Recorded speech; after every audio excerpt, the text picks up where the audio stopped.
তৃণমূলের কর্মীরা এই সংসদের এই দৃশ্যগুলো দেখে তারা কি কি বলেছে ওগুলো যদি বলি, অনেক নেতা মন্ত্রীর কাপড় চোপড় আন্ডারপ্যান্ট সহ থাকবে না। টেকনিক্যাল কারণ এগুলো বলতে পারতেছি না, লাইফে বুঝে নেন, সমাজদার কেলে ইশারা বিকাপি।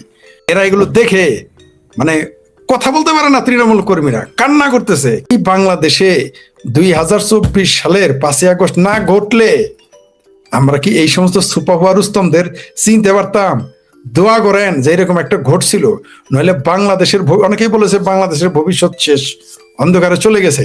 আমি মনে করি এই আর যদি 5 বছর আওয়ামী লীগ ক্ষমতায় থাকতো তাহলে পরিপূর্ণ ডুবে যেতাম। এখন অন্তত একটা আশা আছে, সাধারণ কর্মী, ত্যাগী নেতা এবং সাধারণ পাবলিক যারা 72 সংবিধানে বিশ্বাস করে, যারা নিবেদিত মানুষ, যারা মুক্তিযুদ্ধের পক্ষে, তাদের দিয়ে একটা পরিবর্তন, সেটা 5 মাস পরে হোক, 5 বছর পরে হোক, 10 বছর পরে হোক, 15 বছর পরে হবে। কিন্তু যদি এটা 5ই আগস্ট না ঘটতো আমরা এই সুপারওয়া রুস্তম গুলোকে তো চিনতে পারতাম না। এখন যদি মুস্তাক, আপনি দেখেন কোন মুস্তাক, যে মুস্তাক কবরে শুয়ে পড়ছিল, বঙ্গবন্ধুর মায়ের কবরে শুয়ে পড়ছিল, মানে মায়ের চেয়ে মাসির দরদ বেশি হয়ে গেছিল, মুস্তাকের শুয়ে পড়েছিল, ওইটাতে একটা তো মানুষ চিনতে পারে না। এখন বহু মুস্তাক জন্ম নিয়েছে, বহু সুপ্পু জন্ম নিয়েছে, এটা এখন দেখেছে। আপনি দেখেন এই যে বীর বিক্রম মেজর হাফিজ, কোথায় যাব আমরা? একদিকে আচ্ছা ধরে নিলাম তিনি আমলা মানুষ ছিলেন, সিভিল লোক, তার ভয়ভীতি বেশি। মেজর হাফিজ তো রণাঙ্গনেও গিয়েছিলেন মৃত্যুকে আলিঙ্গন করার জন্য, সেনাবাহিনীর লোক তো মৃত্যুকে স্বীকার করেই যায়। সেই মানুষটাও দেখেন এই দেইলে রাজাকার নিজামী কাদের মোল্লার শোক প্রস্তাব তারা গ্রহণ করলো একজন বীর বিক্রমের হাত দিয়ে। এর সে লজ্জার, দুঃখের, কষ্টের, বেদনার, ক্ষোভের কি থাকতে পারে? সবচেয়ে হাস্যকর ব্যাপার যে আমাদের বাংলাদেশ, আমি বলতে চাই কি জানেন, বাংলাদেশের রাজনৈতিক নেতাদের গলায় দড়ি দেওয়া উচিত যে রাজাকার হইলো এই মুহূর্তে প্রধান বিরোধী দল, সেটা যেভাবেই হোক। এই ক্ষেত্রটা কিভাবে তৈরি হলো? এই দেশের সাংবাদিকদের আত্মহত্যা করা উচিত, এই দেশের বুদ্ধিজীবীদের আত্মহত্যা করা উচিত। মির্জা ফখরুলকে দেখে দেখলাম তারেক রহমান দাঁড়ায় গেল, কিন্তু তারেক রহমানের কন্যা যে আমারও অর্ধেক বয়সী, তারা দেখলে কিন্তু আমাদের প্রেসিডেন্ট সাহেব 3 বার আসসালামু আলাইকুম, আসসালামু আলাইকুম, আসসালামু আলাইকুম বলছে। দেখছেন তো, মানে দেখলো কি না কনফার্ম করলো। তার আগে এই জন্য তার আসলে কোথাও আটকায় নাই, তার কোনো ভিডিও কিছুই নেই। তার হইলো একটাই তার খায়েশ, তাহাকে প্রেসিডেন্ট থাকিতে হইবে। আপনি দেখেন নাই 86 বছরের আমাদের সাবেক, আপনি কি যেন নাম দিয়েছিলেন, মহামবি নাকি মহামবি, হ্যাঁ মবের উস্তাদ। তো এই মহামবের উস্তাদ 86 বছর বয়সে বলেছিল বাংলাদেশের জনগণ নাকি তাকে 50 বছর আরো ক্ষমতায় চায়। আকলটা দেখেন কিরকম, মানে ক্ষমতার মোহ এত বেশি যে। আপনি যে কথাটা বলেছেন, আমার খুব ছিল, খুবই ক্ষোভ ছিল এই চুপ্পু সাহেবের উপর। মহামান্য বলতে হবে, কারণ তিনি তো আফটার অল আমাদের দেশের হেড অফ দ্য স্টেট। তো মহামান্য চুপ্পু সাহেবের উপর আগে আমার ক্ষোভ ছিল, কিন্তু এখন আমার করুণা প্রকাশ করতে ইচ্ছে করতেছে। আপনি বিশ্বাস করেন, আমার চেহারা দেখে বুঝতেছেন আমি তার উপরে ক্ষুব্ধ নই।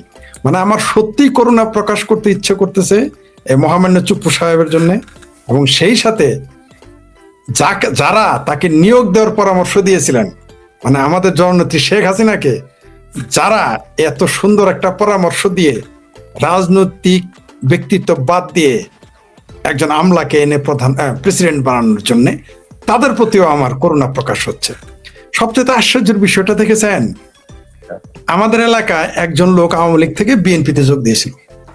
আমি তখন একটু অনতি দূরে দাঁড়িয়েছিলাম, আমি বললাম দেখ, যতই বক্তব্য দেখ, এর শেষে কিন্তু জয় বাংলা স্লোগান দিবে, অথবা জয় বঙ্গবন্ধু, অথবা জয় বাংলা জয় বঙ্গবন্ধুর মধ্যে একটা বলবে অথবা 2টা বলবে, তুই অপেক্ষা থাক। বিশ্বাস করেন, ওই লোকটাকে তো বিএনপিরা ফুলের মালাতে বরণ করতেছে। আমাদের সরিষাবাড়ির গণ্যমান্য ব্যক্তিরা উপস্থিত ছিলেন, সব বিএনপির বাঘা বাঘা নেতা। উনিও আওয়ামী লীগের ছোট বাঘ ছিলেন আর কি, যিনি যোগ দিতেছিলেন। সত্যি সত্যি কই বলতেছে না, তুই তো 15 মিনিট হলো কিছুই তো বলে না, আমরা তুই অপেক্ষা কর, দেখ কি করে। ওইটা কোন ভাবে তুই বলতেছ, কোন সাহস? আমি বললাম দেখ, উনি লোকজন পার আওয়ামী লীগার, তার মুখ দিয়ে ভুলে হইলেও একবার জয় বাংলা বাড়াবেই। বিশ্বাস করবে না, যেই না বক্তব্য শেষ করে দিল, এখন বলবে না যে শহীদ প্রেসিডেন্ট জিয়াউর রহমান জিন্দাবাদ, খালেদা জিয়া জিন্দাবাদ, বলে ফেলছে জয় বাংলা জয় বঙ্গবন্ধু। এটা আমার নিজের চোখে, এরকম আমি আরো কয়েকটা এরকম দেখেছি। কিন্তু চুপ্পু সাহেবের বেলা, হ্যাঁ চুপ্পু সাহেবের বেলা মানে এই ডাউট ছিল যে উনি ভুলে না জয় বাংলা বলেন, কিন্তু পরে দেখলাম তিনি যে জামালপুরের ভাষায় বলে যেভাবে নিটকাইতেছেন, যেভাবে নিটকানি দিলেন। আর 2 দিন আগে জাইমা রহমানরা 3বার যেভাবে সালাম দেওয়ার হ্যাট্রিক করলেন, তখন আমি বুঝে পেয়েছি এই লোকের আসলে দিলে কোনোদিনই বঙ্গবন্ধু আওয়ামী লীগ ছিল না। পরিষ্কার। আপনি বিশ্বাস করেন, আপনি আসাদ যদি কালকেও ধরেন, আমরা একটা হাইপোথিসিস করলাম, আমরা 3জনই বিএনপিতে যোগ দিলাম, আমরা ভুলে জয় বাংলা বলে ফেলবো, অন্তত মুখে যদি জিন্দাবাদ বলতে গিয়ে আমরা আটকে যাব। কিন্তু খেয়াল করেন সুপ্পু সাহেব কতবার রিহার্সেল করেছেন, আমার ধারণা সারা রাত ঘুমায় নাই, সারা রাত রিহার্সেল করছে, কোরআন তেলা হাফিজিয়াদের মতো পড়ছে, যাতে কোনো রকম ভাবে জয় বাংলা জয় বঙ্গবন্ধু না বাড়ায়। বোঝা গেল যে তিনি আসলে কোনো কালে আওয়ামী লীগার ছিলেন না। আর আমার কিন্তু কিঞ্চিত একটা বিশ্বাস ছিল তার প্রতি। আপনি দেখেন ওই যে আব্দুর রহমান বিশ্বাস এর, সে কি করেছিল, সে কিন্তু বলেছিল আমি বঙ্গবন্ধু বলবো না, বলে নাই। তিনি কি বলেছিলেন, জাতির পিতাও বলে নাই, কি বলেছিল, অবিসাংবাদিত নেতা। তাকে দিয়ে কিন্তু বঙ্গবন্ধু জয় বাংলা এগুলো বলানো যায় নাই, সে বিএনপির প্রেসিডেন্টকে দিয়ে। কিন্তু আওয়ামী লীগের প্রেসিডেন্টকে দিয়ে কি সুন্দর বাংলাদেশ জিন্দাবাদ, শহীদ প্রেসিডেন্ট জিয়াউর রহমান। সবচাইতে আমার ইন্টারেস্টিং যে বিষয়টা লেগেছে, তিনি যখন বলেছেন আওয়ামী লীগ দুর্নীতিতে চ্যাম্পিয়ন হয়েছিল। আচ্ছা, উপর দিকে থুথু দিলে যে নিজের গায়ে পড়ে, একটা 10 বছরের বাচ্চা বুঝে, 5 বছরের বাচ্চা কোনোদিন উপর দিকে থুতু দেয় না, কারণ নিজের গায়ে পড়ে। সুপ্পু সাহেব যে কথাটা বললেন, তিনি কার আমলের প্রেসিডেন্ট ছিলেন, এই কথাটা বললেই তো বলবে যে ভাই ফরিদের মুখ খারাপ। আমাদের অত্যন্ত প্রিয় একজন অভিনেতা অনন্ত জলিল ভাইয়ের সেই ডায়লগ আপনি কি ভুলে গেছেন, মৃত লাশ কখনো কথা বলে? তো আপনি উপর দিকে থুতু দেওয়ার কথা বলছেন, মৃত লাশের কি যায় আসে থুতুতে? আপনি কিন্তু শেখ হাসিনাকে বললেন যে তাকে যারা সুপারিশ করেছিল চুপ্পু সাহেবকে প্রেসিডেন্ট বানানোর জন্য তাদের দোষ, শেখ হাসিনার দোষ নাই। ব্যাপারটা এমন, ছোটবেলায় আমাদের বন্ধু বান্ধবদের অনেক পরিবারের সদস্যকে দেখলাম, বিশেষ করে মাকে, ছেলে কোনো ভুলভাল করলে গিয়ে মায়ের কাছে নালিশ করলে বলতো যে আমার ছেলে এমনি ভালো, কিন্তু এই খারাপ ছেলেদের সাথে চলে একটু খারাপ হয়ে গেছে। মানে শেখ হাসিনা ভালো, কিন্তু তাকে যারা পরামর্শক তারা খারাপ। ব্যাপারটা কি এরকম? মানে শেখ ফরিদ ভাই, আপনি আমার ছাই দিয়ে ধরতে চান। শুনেন, একটা টিভি চ্যানেল আমার সাক্ষাৎকার নিয়েছিল, আওয়ামী লীগের কোন এক নেতার বিরুদ্ধে কথা বলতে বলছিল, এটা বলি না বলে সেটা আর আপলোডই দেয় নাই। আপনি ওকে আমাকে ওইভাবে ছাই দিয়ে ধরলেন না আপনি কিন্তু আওয়ামী লীগের না, আমার কিন্তু কারোর উপরে বিদ্বেষ নাই। আওয়ামী লীগের খারাপ সময় তাদের উপরে, তাদের নিয়ে হাসি মস্করাও করবো না। আমার শুধু দুঃখ হয়, দেখেন যাই করুক না কেন নীতি আদর্শের, আমি মুনাফিক পছন্দ করি না, যে কারণে আমার জামাত ইসলাম দুই চক্ষের শত্রু, কারণ তারা তাদের স্বরূপে থাকে না। দেখেন একজন বিএনপির প্রকাশিত ঘোষিত রাজনীতিবিদ, সে বঙ্গবন্ধুকে বঙ্গবন্ধু না বললেও যদি অবিসংবাদিত নেতাও বলেন, মরহুম শেখ মুজিবুর রহমানও বলেন, আমার আপত্তি নাই। কিন্তু এই যে যারা গুপ্ত, যারা ছুপা, যারা মুনাফিক, এদের আমার খুব কষ্ট হয়। দেখেন ওয়াকার যেভাবে এসে আমিরে জামায়াত বলল, সে বলতে পারতো জামাতের আমির, আমিরে জামায়াত, তা হ্যাঁ, তার যে অবস্থা, সে একজন ধার্মিক হতে পারে, আমার কোনো অসুবিধা নেই। কিন্তু যেই দলটি, যারা বারবার গাদ্দারি করে এসেছে বাংলাদেশের মানুষের সাথে, তাদের গোলামি করা, চুপ্পু সাহেব মানে এরকম একটা পর্যায়ে একটা বাংলাদেশের প্রেসিডেন্ট হওয়া একদিনের জন্য হলো, এটা কিন্তু খুবই সম্মানের। এবং সেই সম্মান নিয়ে মৃত্যু হওয়াটা, জেলে যাওয়ার মধ্যেও কিন্তু গর্ব আছে। কিন্তু এত বড় অপদার্থ মানুষ দেখে তোমার খারাপ লাগে। এই মিলিটারিরা আমার বঙ্গবন্ধুকে হত্যা করেছেন, এটা শারজির আলমের মতো আমার বঙ্গবন্ধু বলতেছে না, আমি এটা ফিল করে বঙ্গবন্ধুকে ওন করে বলছি। আমার দেশের স্থপতিকে হত্যা করেছে নির্মমভাবে এবং নৃশংসভাবে, তার পুরো পরিবারকে হত্যা করেছে। বাদ যায়নি শেখ রাসেল, এমনকি মায়ের পেটে থাকা সন্তান বাদ যায় নাই। সেই মিলিটারিকে আমি তাও কিছুটা হইলেও, যেহেতু আমার দেশের মানুষের টাকায় বেতন হয় তাদের, তারা যদিও যায় মিশন ফিশনে যায়, যাই হোক, তারা তো আমার দেশেরই মানুষ। আমার তো একটু আমার দেশের মানুষ হিসাবে একটু হইলেও অন করতে চাই। কিন্তু যখন এই একের পর এক সেই মিলিটারি থেকে ওয়াকার আসে, এবং সেই ওয়াকারদের যখন নিজেই শেখ হাসিনা নিয়োগ দেন, চুপ্পুকে যখন শেখ হাসিনা নিজেই নিয়োগ দেন, এবং সাংবাদিক থেকে শুরু করে পুলিশ থেকে শুরু করে, আমি বলবো না যে ভাতের হোটেলের হারুন, এই প্রত্যেকটা জায়গায়, আর তখন যখন তাদের কর্মীরা এসে আমাদেরকে বলে, এই তুই তো লালবদর, তুই তো জামাত, এই কথাগুলো যখন বলে, তখন তো আপনার কাছ থেকে জানতেই চাই শেখ ফরিদ ভাই, আপনি তো আওয়ামী লীগের তৃণমূলের সাথে অনেক যোগাযোগ রাখেন, তাদের অনেক বাঘা বাঘা নেতাদের সাথে টকশো করেছেন, আত্মউপলব্ধি কি হবে না আওয়ামী লীগের? দুই এক কথা যদি বলতেন। আমি নেতাদের প্রতি আমার বিশ্বাস নাই।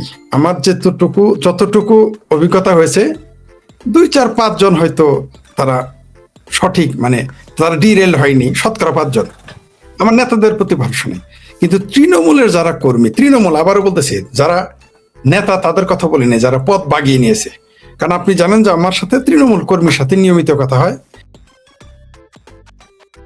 এই যে আপনার লক্ষ লক্ষ ফলোয়ার, একটা জিনিস দেখেন, আমি শুধু বলেছি যে যেভাবে এইখানে আমি নিচে আবার লিখেও দিয়েছি যে all critics are not enemy, এই কথাটাও তাদের আকলে গেল না, এই কথাটাও তাদের আকলে গেল না। আমাকে শিখাইতে আইছে ধর্মনিরপেক্ষতা, আমাকে শিখাইতে আসে আওয়ামী লীগের স্যার মূলনীতি। কি বলবো বলেন, নিজের জমি বিক্রি করে পয়সা খরচ করে মুক্তিযুদ্ধের বই নিয়ে জ্বালাই জ্বালাই করেছি আওয়ামী লীগ সরকারের ক্ষমতায়, তারপরেও আমরা নাকি আমার লিখছে বামাতি জামাতি এগুলো লিখে। কি বলবো আমারে বলেন। না, আমি আপনার দুঃখ বুঝতে পারি, আমি দুঃখিত। এবং আপনি তো কাঁঠাল গাছে যদি আম আশা করেন তাহলে তো হবে না, কারণ এই যারা আপনাকে এই অভিযোগগুলো করছে তারা তো এই চুপ্পুদের সাগরেদ ছিল, তাই না? তাদের নেতা তো ছিল মহান নেতা চুপ্পু। তবে আপনাকে 30 সেকেন্ড সময় নেই, তবে আমার লাখো আওয়ামী লীগের নিবেদিত কর্মীর প্রতি ভরসা আছে, কোনোদিন যদি পরিবর্তন হয় তারা করবে, এটা আমি দৃঢ়ভাবে বিশ্বাস করি, এবং এটা তাদের সাথে আমরা করব যদি বেঁচে থাকি। অনেক ধন্যবাদ। সাইফুল আমিন ভাই, আপনি শেখ ফরিদ ভাইয়ের কথা শুনলেন, মানে আবার বারবার চুপ্পুতেই যেতে হয়, কারণ আমি বিশ্বাস করেন আপনি যখন গত দুইটার সাথে আপনি বলেছিলেন যে চুপ্পু সাহেব হয়তো ওইখানে গিয়ে হয়তো একটা খেলা দেখাই দেবেন। হ্যাঁ, ষাঁড় যখন আধারে বেঁধে রাখা হয় তখন মানে কি ষাঁড়ের খেলা হয় না, তো সে আলো দেখলে প্রচন্ড পারফরমেন্স দেখায়। তো আমি ভেবেছিলাম হয়তো পারফর্ম এরকম কিছু দেখাইলেও দেখাইতে পারে। আমিও কিছুটা আমার 30 সেকেন্ড নেই, আমিও কিছুটা আশাবাদী ছিলাম সাইফুল ভাইয়ের মতো, আমিও কিছুটা আশাবাদী ছিলাম যে দিন শেষে হয়তো একটা চমক তিনি দেখাবেন। না না না, আমি আশাবাদী ছিলাম না, আমি বলছি আমি আশাবাদী ছিলাম না, আমি বলেছি যে এইটা এই আমি ওটাও আশাবাদী ছিলাম না। আমি বলেছি আশা যে আমরা অপেক্ষা আশা করতেই পারি, এরকম একটা স্বপ্ন দেখতেই পারি, এরকম একটা ড্রিম হইতেই পারে যে এরকম একটা ঘটনা ঘটবে, এরকম একটা আশ্চর্যজনক ঘটনা ঘটতো। আমি এইটা বলছি, আমি ওর কাছ থেকে কিছু আশা করবো। বরং যেদিন তিনি ইন্টারভিউ দিয়েছেন, আমি ওই ইন্টারভিউর পর আমার সারা শরীর কাটা হয়েছে যে লোকটা বলতেছে এটা কি, এই লোকটা কি বলতেছে, এটা কাকে সে বাঁচানোর জন্য কথা বলতেছে, এই লোকটা কি আসলেই রাষ্ট্রপতি না এই লোকটা আসলে অন্য কিছু, এই লোকটার উদ্দেশ্যটা কি। আমি কিন্তু প্রথম দিন ওই তার প্রথম পার্টটুকুর পর আমার মনে হয় আসাদের সাথে আমার ইয়েটা ছিল, মানে প্রথম পার্টটার দিনই আমি বলছি যে এটা মানুষের পর্যায়ে নাই, আর সে কি বলতেছে এগুলো শোনা যায় না। ক্ষমতার জন্য যে ভাই, আপনার ওই মন্তব্যের পরে আমি দুঃখিত, আমার একটা মিনিট ছিল, আপনার ওই শো এর পরে কমেন্ট না হলে 100 কমেন্ট পড়েছি আমি। এই যে এখনো যখন দর্শকরা কমেন্ট করছেন, আমি শো শেষে পড়ার চেষ্টা করি যখন মানে নিরিবিলি থাকি, তো আমি পড়ে দেখলাম কি সাইফুল আমিন ভাই আওয়ামী লীগের, মানে কমেন্টে বোঝা যাচ্ছে তারা আওয়ামী লীগের একনিষ্ঠ সমর্থক, তারা খুবই আপনার উপর বিরক্ত হয়েছেন যে সাইফুল আমিন ভাই আমাদের যাই হোক উনি তো একজন বীর মুক্তিযোদ্ধা, উনি তো বঙ্গবন্ধুর সৈনিক, উনি হয়তো চাপে পড়ে, ওই যে যেগুলো বলছিলাম পরিবারের চাপে, গার্লফ্রেন্ডের দুঃখে, ওয়াদা করিয়েছে, ব্ল্যাকমেল করেছে, গোপন ভিডিও আছে, এই ধরনের, মানে আমি অনেক কিছু ভাবার চেষ্টা করছি কি সাইফুল আমিন ভাই এখন আপনি যদি একটু, আমি দুঃখিত, আমি একটাই বিবৃতি আছে চুপ্পু সাহেব নিয়ে আওয়ামী লীগের পক্ষ থেকে কোনো বিবৃতি কিছুই নাই আওয়ামী লীগের পক্ষ থেকে, আমি কোথাওতে কিছু শুনি নাই। এবং আওয়ামী লীগের লোকেরা এটাকে ধরেন না, আমি যতটুকু শুনেছি যে তারা এখন পর্যন্ত চুপ্পুর ব্যাপারে আশাবাদী, চুপ্পু কোনো একটা ম্যাজিক দেখাবে, মানে ওই যে আমি বলছিলাম না যে একটা ম্যাজিক আমরা আশা করতেই পারি, তারা কিন্তু এটা এখনো ভরসা করে। যেমন শেখ ফরিদ বললো যে আমি সামান্য একটু আশা করছিলাম, আমি তো আশা করি না শেখ ফরিদ, আমি আশা তো করি না, সেদিন আমি ভাবছিলাম অন্তত বঙ্গবন্ধুর নামটা একবার শ্রদ্ধা করে স্মরণ করবে, কিন্তু সে আমাকে শতভাগ হতাশ করেছে। বরং এই পার্লামেন্টে বঙ্গবন্ধুর নামটা কিন্তু বঙ্গবন্ধু বলে নাই, কিন্তু নামটা কিন্তু সংসদ নেতা নিয়েছে। খেয়াল করে দেখেন, ডিফারেন্স ইজ দিস, একজন দলীয় কর্মী, সে ছাত্রলীগ কর্মী, এই কর্মী, সে দলীয় কর্মী, সে বঙ্গবন্ধুর নামটা নেয় নাই। কিন্তু এই পার্লামেন্ট শুরুর আগে মানে স্পিকার নিয়োগ প্রক্রিয়ার সময় তার সংসদ নেতা কিন্তু বলছিল যে 1973 সালে প্রয়াত শেখ মুজিবুর রহমান এই পদ্ধতিতে স্পিকার নির্বাচনের প্রস্তাব করেছিলেন, যেটা আমি এখন করছি। তিনি প্রয়াত শেখ মুজিবুর রহমানের নাম হচ্ছে 1973 সালে, তখন যেহেতু আমাদের আগের কোনো স্পিকার নাই, তখন বঙ্গবন্ধু উঠে, সংসদ নেতা উঠে প্রস্তাব করেছিলেন যে আব্দুর রশিদ তর্কবাগীশ এই অধিবেশনের, প্রথম অধিবেশনের, এই অধিবেশনের স্পিকার নির্বাচন অধিবেশনের সভাপতিত্ব করবেন। তখন আব্দুর রশিদ তর্কবাগীশ উঠে এসে তারপরে এসে স্পিকার নির্বাচন করছিল। তিনি কিন্তু উল্লেখ করছেন, আর এই বদমাইশ রাষ্ট্রপতি আমাদের জাতির পিতার নামটা পর্যন্ত নিতে পারেনি। আপনি বলেন, যাকে আমরা বলছি, যাকে আমরা বলি যে সে পারলে বঙ্গবন্ধুকে কবর এখান থেকে নিয়ে বঙ্গোপসাগরে ফালায় দেওয়ার চিন্তা ভাবনা করে, সে কিন্তু তার কাজের যৌক্তিকতা প্রমাণ করার জন্য কিন্তু বঙ্গবন্ধুকে যে রেফার করছে, তার কাজের যৌক্তিক, সে কিন্তু নিজে ক্রেডিট নেয় নাই। আপনি এই জন্য কিন্তু আমি কিন্তু আশ্চর্য হচ্ছে, সে বলতে পারতো যে এটা আমি ভাবছি এরকম, সে কিন্তু রেফার করছে ওখান থেকে, সে একটা প্রথাকে রেফার করছে। কিন্তু আমার রাষ্ট্রপতি কি করছে? আমার রাষ্ট্রপতি এটা বলতে পারতো, মানে কোনো না কোনো ফর্মে বলতে পারতো যে স্বাধীনতার আমার জাতির পিতা, আমার সে বলতো না বঙ্গবন্ধু, বলতো না। সে তো শেষ করতে পারতো বাংলাদেশ চিরজীবী হোক, এটা বলে তো শেষ করতে পারতো না। এটা তো চলাংলা বলার দরকার নেই। বাট আপনি দেখেন আমি আজকে এই পর্যায়ে যে আমি জানি যে লোকটি বঙ্গবন্ধুকে পারলে নিয়ে বঙ্গবন্ধুর কবরের উপরে আরো 10 তলা উঠায় এটা শেষ করে দিতে চায়, সে বঙ্গবন্ধুকে রেফার করে।